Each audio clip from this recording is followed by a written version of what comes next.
नमस्कार दोस्तों, स्वागत है आप सभी का स्टडी अफेयर्स में। देखिए, रसिया जो है ना एक बहुत ही बड़ा अटैक करने वाला है यूक्रेन के ऊपर।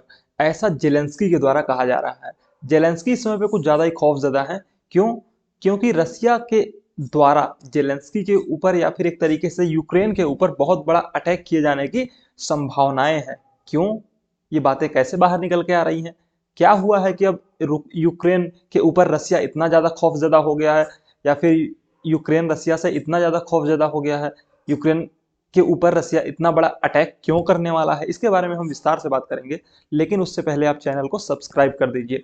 देखिए, Russia plan prolonged attack with Iran made drones, said Zelensky. Zelensky ने कहा है कि ईरान के द्वारा जो बने हुए शाहेद ड्रोन्स है ना, ईरान के द्वारा बने हुए शाहेद ड्रोन्स जिसको कि रसिया को मिला है, यानी कि जो ड्रोन्स रसिया को ईरान से मिले हैं, उनके थ्रू वो जेलेंस्की कि कंट्री यानी कि यूक्रेन के ऊपर बहुत बड़ा अटैक करने वाला है। क्यों? क्योंकि आपको पता है कि हाल ही में यानी कि नए साल में एक गिफ्ट देते हुए जेलेंस्की ने बड़ा अटैक करते हुए रसिया के बहुत से सैनिकों को, या फिर एक तरीके से ये कह सकते हैं कि एक बहुत बड़ा अटैक हुआ रसिया के ऊपर जिसमें उसके बहुत से सैनिक खत्म हो गए, या फिर एक तरीके से डेथ हो गई उनसे सैनिकों की, और उनके नंबर्स जेलेंस्की के द्वारा या फिर यूक्रेन की मीडिया के द्वारा सैकड़ों में है। तो इसका बदला जो रूस के द्वारा लिया जाएगा तो ये बहुत ही ज्यादा खतरनाक होगा, और इसका इफेक्ट ये है कि इस समय पे यूक्रेन में पूरी तरीके से एयर रेड अलर्ट जारी किया जा चुका है। एयर रेड अलर्ट के साउंड सभी तरफ सुनाई दे रहे हैं यूक्रेन के अंदर। बाकायदा जेलेंस्की जो है उन्होंने खुद मीडिया से ये कहा है कि अब रसिया हमारे ऊपर बहुत बड़ा अटैक करेगा। आखिरकार ऐसा क्या कुछ हो गया और ऐसे कयास क्यों लगाए जा रहे हैं? आप जरा इन तस्वीरों को देखिए। आप जब इस तस्वीर को देखेंगे तो आपको कुछ महीने पहले की खबर याद आएगी। कौन सी खबर? जब रसिया के ब्रिज के ऊपर, जो कि कहाँ है, क्रीमिया, जिसे क्रीमिया ब्रिज कहा जाता है, जो रसिया को क्रीमिया से कनेक्ट करता है, उस ब्रिज के ऊपर जेलेंस्की के द्वारा या फिर यूक्रेन के द्वारा एक बहुत बड़ा अटैक हुआ था जिसमें पुल को तोड़ दिया गया था। ओके, हालांकि इस पुल को बाद में फिर से बना लिया गया, लेकिन उस अटैक के बाद यूक्रेन के ऊपर रसिया ने पलटवार करते हुए बहुत बड़ा अटैक किया, या फिर एक तरीके से ताबड़तोड़ मिसाइल्स के थ्रू, रॉकेट्स के थ्रू अटैक करते हुए बहुत ज्यादा यूक्रेन को क्षति पहुंचाई। और चूंकि इस बार सैनिकों की बहुत ज्यादा नंबर्स में डेथ हुई है रूस के, इसलिए अब ये कयास लगाए जा रहे हैं कि शायद आने वाले समय में यूक्रेन के ऊपर बहुत बड़ा अटैक पुतिन कर सकते हैं। ओके, क्या कुछ हुआ है, कहां पर ये अटैक हुआ है, उसके बारे में हम थोड़ा सा जानेंगे और विस्तार से बात करेंगे। जो यूक्रेन की मीडिया के द्वारा क्लेम किया गया है वो ये है कि 400 रशियन सोल्जर्स, लगभग 400 रशियन सोल्जर्स इस पूरे अटैक में, जो कि मिसाइल अटैक था, उसमें मारे गए हैं। लेकिन जो रसिया की मीडिया है, या फिर रसिया जिस बात को कहता है, रसिया ये कहता है कि लगभग हमारे 83 सोल्जर्स की डेथ हुई है। जाहिर सी बात है कि जिसके सैनिक मरे हैं वो कम ही नंबर्स बताएगा, और जो मारने वाला है वो ज्यादा क्लेम करेगा। इसी चीज को आप डेली मेल ऑनलाइन की खबर को भी देख सकते हैं। इन्होंने 500 के नंबर्स को एक तरीके से एजम्पशंस दिए हैं कि शायद ये नंबर्स 500 हो सकते हैं। वहीं पे कीव कीव के लगभग सभी अखबारों ने इस नंबर्स को 500 तक का बताया है कि इस पूरे वो अटैक में लगभग 500 सोल्जर्स की डेथ हुई होगी। लेकिन ये हुआ कहाँ पे मामला? क्या रसिया के डिफेंस फोर्सेस जो थी, क्या रसिया के अंदर हुआ है ये मामला, या फिर रसिया के अंदर अटैक हुआ?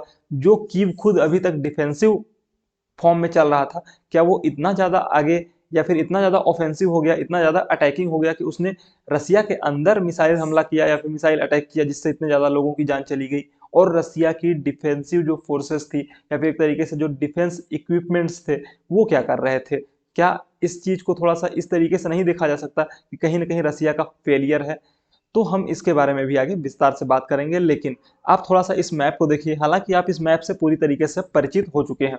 ये है यूक्रेन, ओके, और ये है वो इलाका जिसको रूस ने अपने कब्जे में ले रखा है। Luhansk, Donetsk, Zaporizhzhia and Kherson. Crimea तो पहले से ही 2014 से ही उसके कब्जे में है, और ये वाले इलाकों में अभी रूस ने अपना आधिपत्य बता दिया है और इस तरीके से यहाँ पे कब्जा किया हुआ है। लेकिन जब इस मैप को आप थोड़ा सा और अच्छे से देखेंगे तो यहाँ पे एक जगह है जिसका नाम है माकीवका। माकीवका कहें या मकाइवका कहें, कुछ भी आप कह सकते हैं। वो कहाँ पे है? देखिए, डोनेस्क वाला जो एरिया है ना, डोनेस्क वाले एरिया में ही मकाइवका नाम का एक जगह है, और इसी जगह पे, या फिर ये कह सकते हैं कि इसी जगह पे इन रशियन सोल्जर्स की डेथ हुई है। यूक्रेन के द्वारा जो अटैक मिसाइल अटैक किया गया है वो इसी जगह पे किया गया है। मतलब क्या यूक्रेन ने अपने ही इलाके में कब्जा ये अटैक किया है क्या?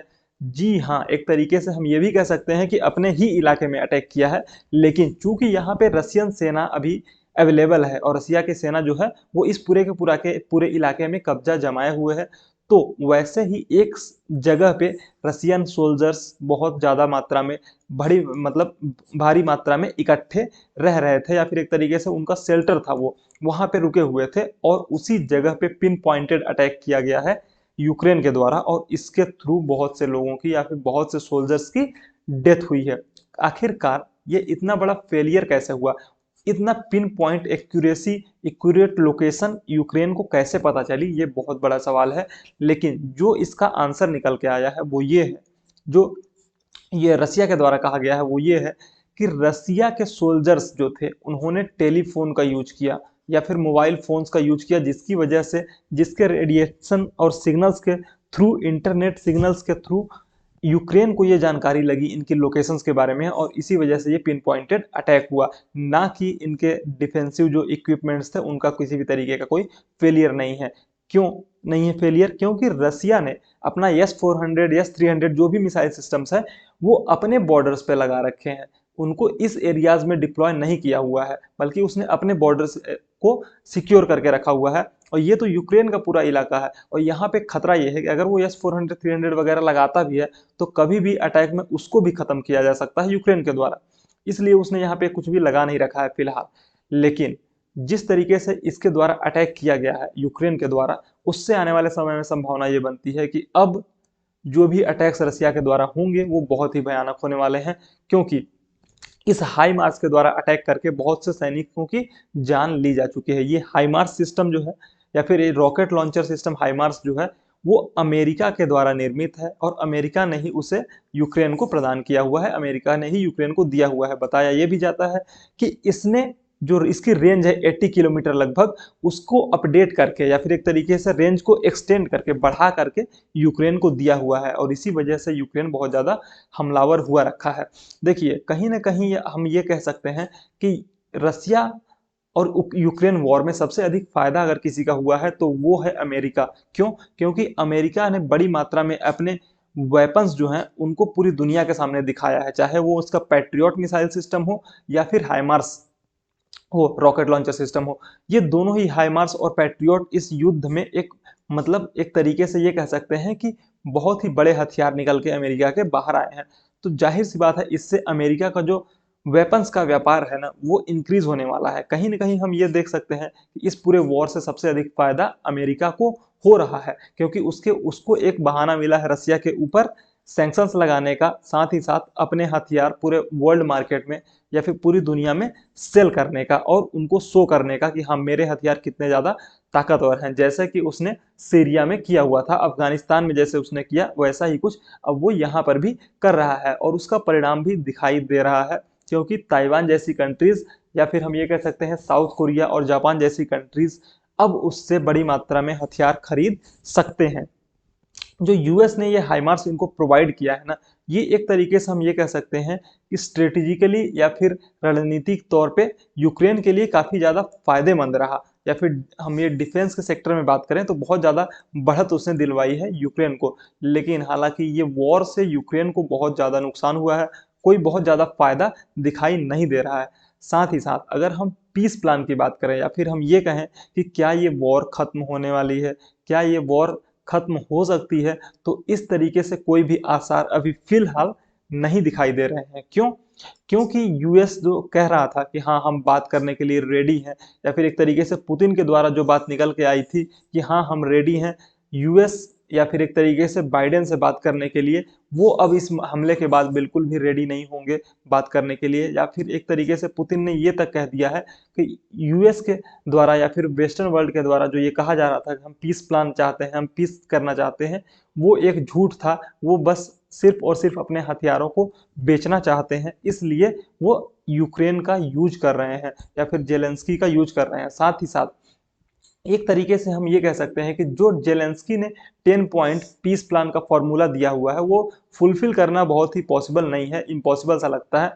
क्योंकि ऐसी ऐसी उसमें मांगे हैं। देखिए आप अगर देखेंगे जो 10 पॉइंट पीस प्लान यूक्रेन के द्वारा लाया गया था ना, उसमें ये कहा गया था कि आप जो भी हमारी टेरिटरीज कब्जे कर चुके हैं, इसमें क्रीमिया भी शामिल था, क्रीमिया उन सभी टेरिटरीज को छोड़ के वापस चले जाएं।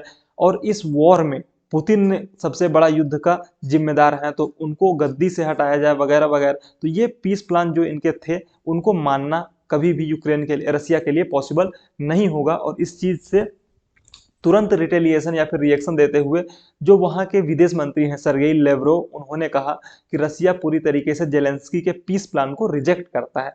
कहीं न कहीं इस पूरे के पूरे मामले या फिर रसिया यूक्रेन वॉर को जो कंट्री एक तरीके से कहता है कि हम पूरी वर्ल्ड की सबसे बड़ी डेमोक्रेसी हैं, सबसे ओल्ड डेमोक्रेसी है, सॉरी, तो अमेरिका चाहता ही नहीं कि ये वॉर जल्दी से जल्दी खत्म हो, बल्कि वो इस वॉर को लंबा खींचना चाहता है ताकि उसे मौका मिले ज़्यादा से ज़्यादा अपने हथियारों को शोकेस करने का, और उसके पूरे वर्ल्ड के हथियारों का जो वर्ल्ड में मार्केट है उसमें अपनी एक तरीके से पकड़ बनाने का मौका मिले। अदरवाइज यूएन के हेल्प से कब का ये वॉर खत्म कर दिया गया होता, या फिर ये वॉर कभी भी खत्म हो चुका होता। लेकिन ऐसा कोई भी चाहता ही नहीं कि ये वॉर जल्दी से जल्दी खत्म हो, क्योंकि इससे जो भी हथियार निर्माता या फिर एक तरीके से जो वेपन्स बनाने वाली कंट्रीज हैं वो बड़े मात्रा में प्रॉफिट कमाने वाली हैं अपने वेपन्स को सेल करके।